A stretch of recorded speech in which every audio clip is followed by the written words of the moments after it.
जो पिछली कई सारी चीजें आपके सामने आई। मैं चंद्रशेखर आजाद एक युवा हूं और मैंने सिर्फ जीवन में लड़ना सीखा, परेशानियों से, समस्याओं से, जहां जुल्म जाति अन्याय अत्याचार हुआ उनसे लड़ना सीखा। कभी मैंने व्यक्तिगत सुख, राजनीतिक सुख की परवाह नहीं की। जब मैं पिछली बार मीडिया के जैसे साथियों से बात कर रहा था तो मैं भावुक भी हो गया। भावुक इसलिए हुआ क्योंकि पिछले 5 साल में मैंने बहुत कुछ खोया है और जब कोई कुछ खोता है तो उसको दर्द, उसको एहसास होता है। इस 5 साल में चाहे वो हाथरस का मामला हो, कौन अपनी बहनों को जिंदा जलते देखता है, वो भी कचरे की तरह। चाहे वो प्रयागराज का मामला हो, चाहे वो उन्नाव का मामला हो, चाहे वो आगरा के भाई अरुण वाल्मीकि का मामला हो कि पुलिस जो है पीट पीट के किसी को मार देती है। 30 दिन की जच्चा होने के बाद उस बहन को के कुंडल तक जो है नोच लेती है, उसको पीटती है। चाहे सब्बीरपुर का मामला हो, झुका तो मैं सरकार से तब भी नहीं जब मैं 16 महीने जेल में रहा, जब मैंने रासुका झेली। इसी महीने CNPR NRC का आंदोलन हुआ था पिछले कुछ दिनों पहले और 16 तारीख की रात को मैं छूटा था। तो डरा तो मैं इस केंद्र की सरकार से भी नहीं। मेरा डर सिर्फ ये था कि अगर विपक्ष के बिखराव की वजह से भारतीय जनता पार्टी सत्ता में दोबारा लौटती है तो इसका खामियाजा मुझे नहीं, मेरे जैसे लाखों निर्दोष लोगों को भुगतना पड़ेगा। ये मेरा दर्द था। लेकिन मैं समझता हूं कि इस पिछले 2 महीने के समय में चंद्रशेखर आजाद अपना एटीट्यूड ही खो बैठा है।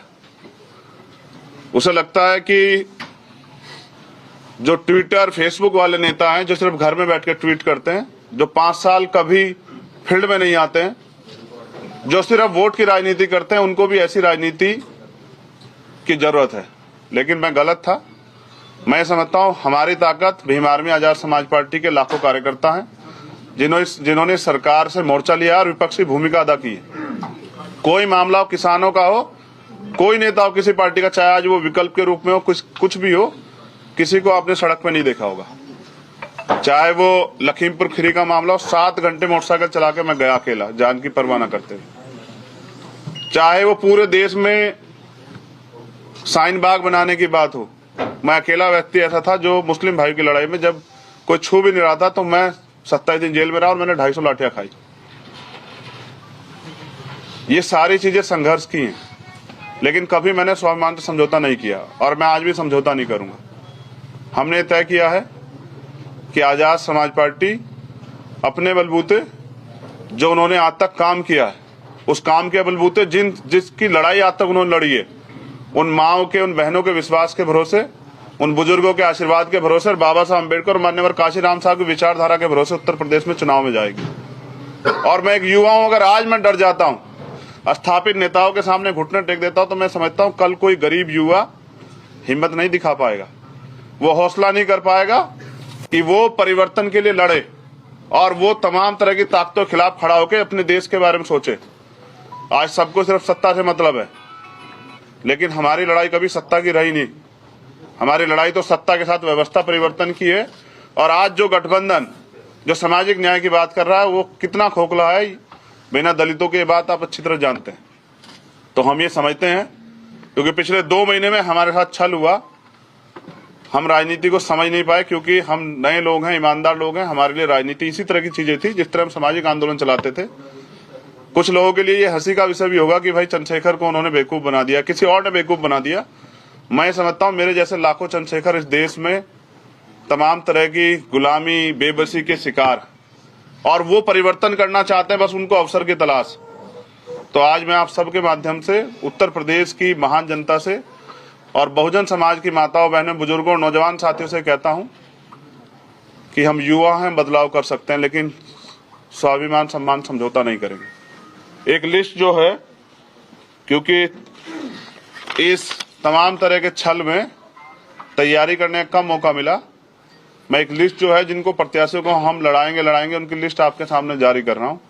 उसके बाद चरणबद्ध जो है हम अपने कार्यकर्ताओं को, साथियों के साथ लेके लिस्टेड बना के जो है अपने चुनाव में उतरेंगे। और मैं वादा कर रहा हूं आप लोगों से ये वादा मेरा पूरे बहुजन समाज से है कि हम अपनी मेहनत से विकल्प बनेंगे और हम किसी के सहारे नहीं रहेंगे, हम सहारे रहेंगे अपनी मेहनत के, और ना ही हम किसी स्थापित दल परिवारवाद की राजनीति वालों के आगे झुकेंगे। ना हमने कभी झुकना सीखा, ना हम झुकेंगे। और मैंने इस बार भी मंत्री पद और विधायक के पद को ठोकर मारी है, क्योंकि मेरे लिए दलितों का स्वाभिमान, सम्मान, जिन्होंने मुझे इतना बड़ा बनाया, उनकी उसकी रक्षा करना बहुत जरूरी है। अब जो आगे होगा, जैसे आप महाकाव्य में जानते हैं ना कि जब युद्ध होता है तो भाई भी भाई के सामने खड़ा हो जाता है। भाईचारा अपनी जगह है और राजनीतिक हिस्सेदारी अपनी जगह है। मैंने अपने नेता मान्यवर साहब श्री काशीराम से सीखा है कि किसी का वजूद बनाने के चक्कर में अपना वजूद खत्म नहीं करना चाहिए।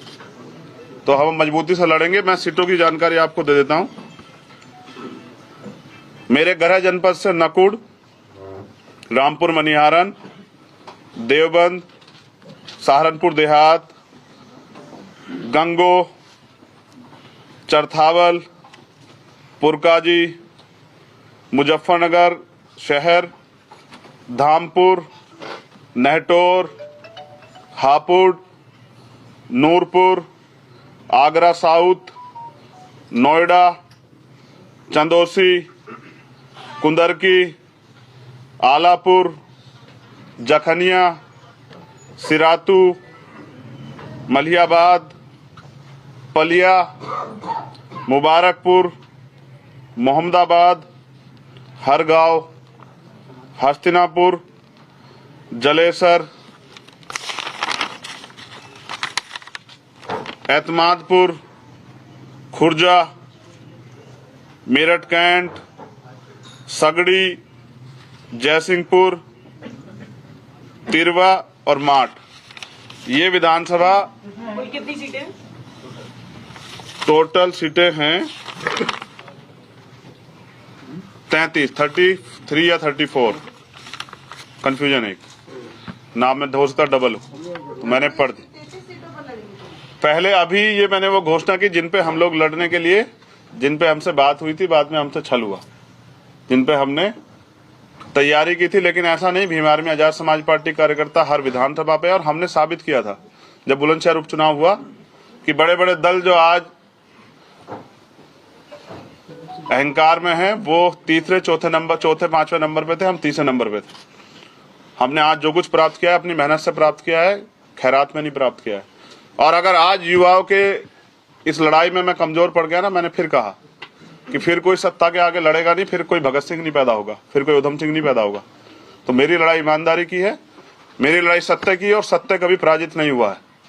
मैं ये भी वादा करता हूं कि जब चुनाव के रिजल्ट आएंगे तो आप देखिए, आजाद समाज पार्टी अपनी ताकत मेहनत से ये साबित करेगी। और जब सरकार बनाने के लिए किसी को हमारी जरूरत पड़ेगी, तब हम भाजपा को रोकने के लिए फिर सबकी मदद करेंगे।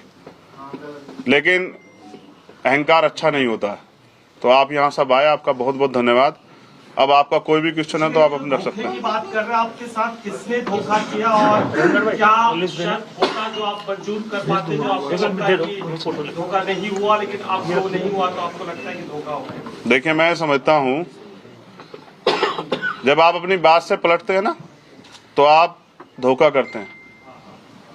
मैंने कभी नहीं बोला, लेकिन मैं आज बताता हूँ कि मेरे साथ 25 सीटों पे वार्ता हुई थी। इसके पीछे कारण भी बता देता हूं। कारण ये था कि इस उत्तर प्रदेश में अपनी पार्टी रिकॉग्नाइज कराने के लिए आपको कम से कम 14 एमएलए जीतने पड़ेंगे, या फिर आपको 80 लाख वोट चाहिए।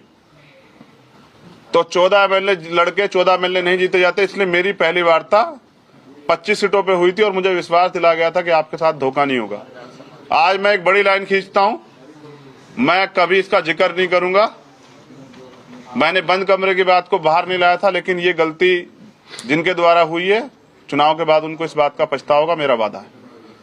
कुल कितनी सीटों पर चुनाव लड़ेंगे? सभी सीटों पे चुनाव लड़ेंगे। आज शाम के टाइम में हो सकता है आपको कोई बड़ी खबर भी दे दूं, क्योंकि ये तो मैंने घोषणा उनकी की है, जिन सीटों पे मुझे चुनाव लड़ना ही लड़ना, इनको हम नहीं छोड़ने वाले। ये 33 सीटें वो हैं। हाँ। अब आप केवल अकेले ही लड़ेंगे या किसी से गठबंधन? मैंने क्या कहा अब आप केवल कि आज का समय दिया गया था 18 तारीख तक का, जिन नेताजी के पास मैं गया था कि हम उत्तर प्रदेश में भारतीय जनता पार्टी को रोक दे, तो उनके साथ नहीं जा रहे हैं। इस बात की घोषणा मैंने आज कर दी है कि उनके साथ नहीं जा रहे हैं। और अब तो वो अगर 100 सीट देके बुलाएंगे तो भी नहीं जाएंगे, क्योंकि लड़ाई स्वाभिमान सम्मान की। ऐसी खबर छपी है कि भाई की तरह सहायता कर सकते हैं अखिलेश यादव। हाँ, सहायता करेंगे, सहायता करने के लिए तो गए थे, लेकिन भाई की तरह वकील तो आपका सम्मान रखा जाएगा। वकील है हम और पढ़े लिखे हैं, सहयोग की भावना में और तंज की भाषा को समझते हैं। आपने ज्यादातर पश्चिमी उत्तर प्रदेश की सीटों पर घोषणा कर दी है, मगर दादरी और जेवर जैसी अभी विधानसभा रह रही हैं, तो इसका मैंने क्या कहा कि बाकी सीटों की जानकारी, क्योंकि अगर हो सकता है आज के बाद हमें आप सुनना चाहेंगे तो जरूर देंगे। डिजिटल का दौर है, भीम आर्मी आजाद समाज पार्टी के कार्यकर्ता बहुत मजबूत है, गांव-गांव तक है। तो शाम तक किसी से गठबंधन आपने कहा कि जिनसे बात हो रही थी उनसे नहीं, बाकी के लिए विकल्प खुला है क्या? जी खुला है, बिल्कुल सत्य है। और छोटे छोटे दल अभी 50 की संख्या में मेरे ऑफिस पे बैठे हुए हैं, लेकिन आज मैंने समय दिया था, आपसे बात करनी थी, वो बात क्लियर करनी थी जहां लड़ाई लड़ी गई थी। लेकिन मैं समझता हूं, एक साथी हमारे वहां हैं जिन्होंने कहा कि मैं अपने हिस्से की 2 सीट दे दूंगा। मैं उनको ये वादा करता हूं कि जिस सीट से वो लड़ेंगे, आजाद समाज पार्टी वहां प्रत्याशी नहीं उतारेगी, मैं उनका समर्थन करूंगा, क्योंकि मेरी लड़ाई आरएसएस और भाजपा से थी, उनसे तो कभी थी नहीं। और भी अगर स्वामी प्रसाद मौर्य जहां लड़ेंगे, मैं वहां भी उनका समर्थन करूंगा, मैं उनके खिलाफ प्रत्याशी नहीं उतारूंगा। मेरी लड़ाई जो है वो बहुजन समाज के लोगों से नहीं, वो आरएसएस बीजेपी के लोगों से है, और मैं उसको लड़ूंगा।